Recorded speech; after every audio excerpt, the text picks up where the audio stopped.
out here into a 1:30 p.m.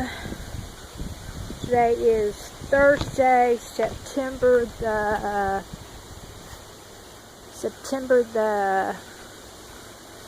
13th, I guess it is. But anyhow, Florence is still spinning off our coast. We're here in North Carolina. This is one of the things that we're worried about here right now, that big oak tree right there. If the wind blows the way it might, it'll fall away from the house, which we really hope.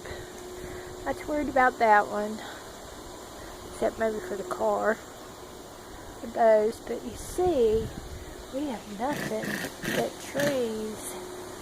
As I walk around, I'd show Chris, he's out there working, but he doesn't have a shirt on, so I'm not going to show him. But yeah, one of the things that I'm hoping to do before that hurricane hits is to come over here and get that mullein. I don't know if you can see it or not. Mullein is right there, and it's dried. Kind of want to get that in.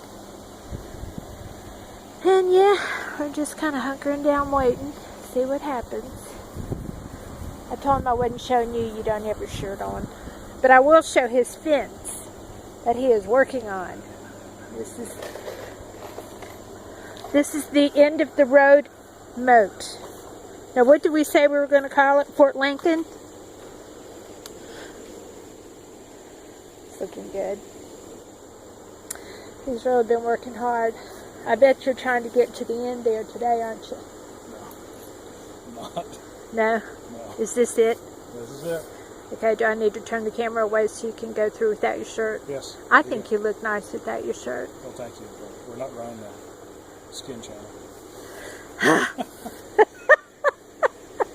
So anyhow, that's our 1:30 update on the day Florence is coming ashore. There's 5,000 customers without power in the eastern part of the state, and they've just shut down the nuclear power plant in Brunswick County,